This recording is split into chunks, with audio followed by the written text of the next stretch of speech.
Hola, mi nombre es Cristina Miguel Atanes y soy miembro de la Asociación de Enfermeras en Nutrición y Dietética, ADENID. En este vídeo explicaremos algunos aspectos relacionados con las enfermedades transmisibles por los alimentos. Espero que os resulte de utilidad.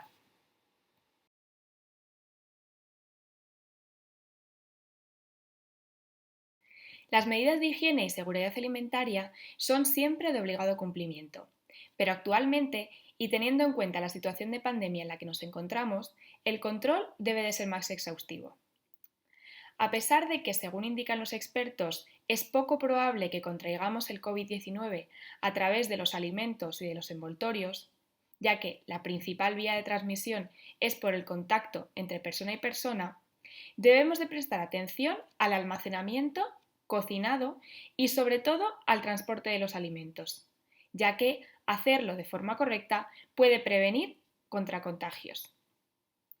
Las normas de actuación sobre la higiene de los alimentos y con los procesos de cocinado son los mismos en todas las circunstancias, pero durante la pandemia añadimos más control sobre el manejo de las bolsas de la compra al llegar a casa y al tirar los restos al cubo de la basura. Por eso, al llegar con las bolsas al domicilio, debemos de rociarlas con una solución de lejía antes de tirarlas. Y los restos de los alimentos se deben de aislar, introduciéndolos primero en una bolsa que debemos de cerrar antes de tirarlos a la basura general. La seguridad, higiene y control crítico tienen como objetivo reducir las enfermedades transmisibles por los alimentos, que como veremos pueden llegar a tener graves consecuencias para la salud de las personas.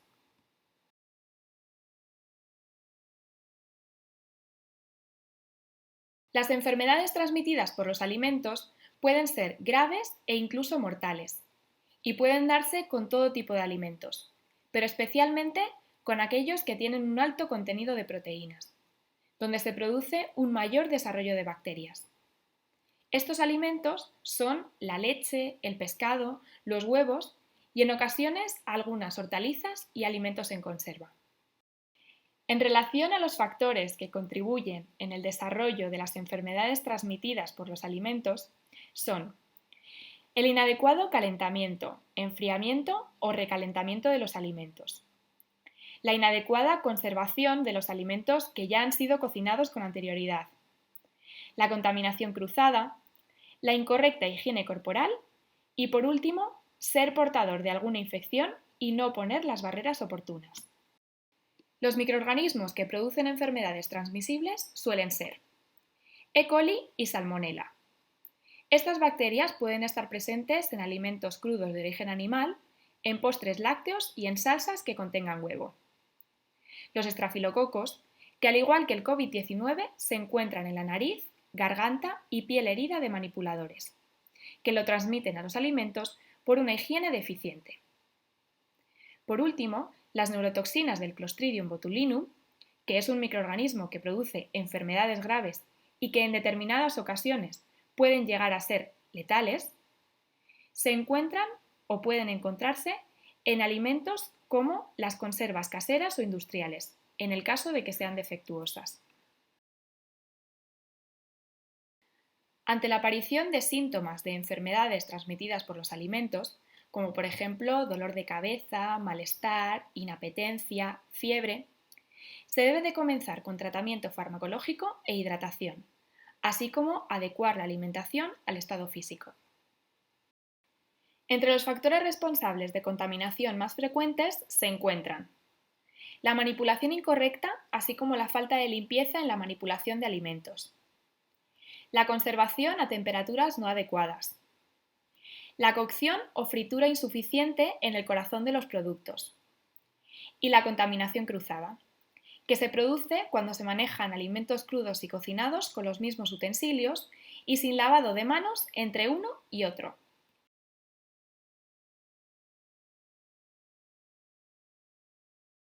En relación con la contaminación de los alimentos, se debe de tener en cuenta que estos no son el hábitat natural del COVID-19. Y como hemos visto antes, el contagio se produce principalmente por el contacto entre persona y persona.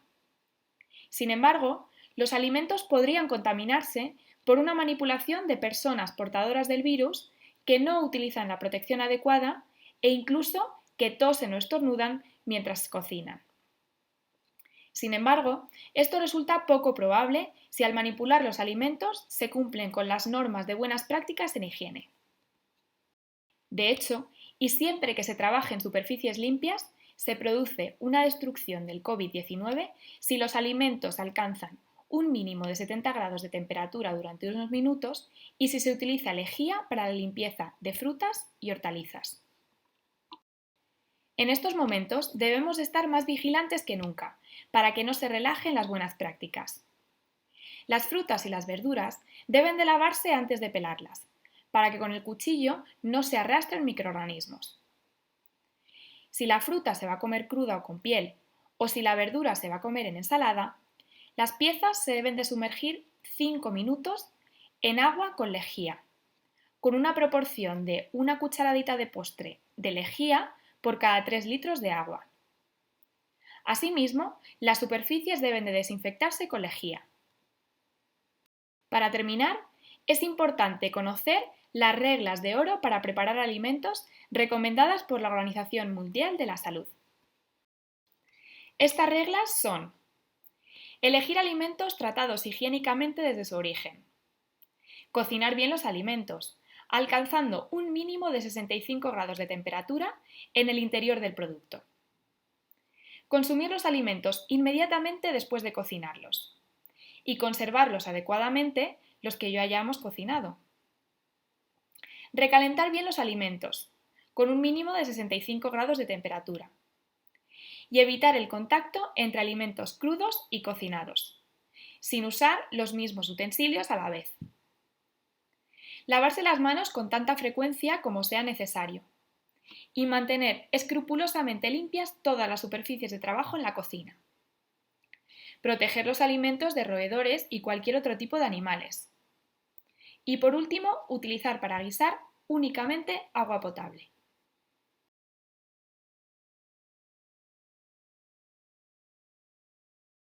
De forma general, estos son los aspectos más importantes relacionados con las enfermedades transmisibles por los alimentos.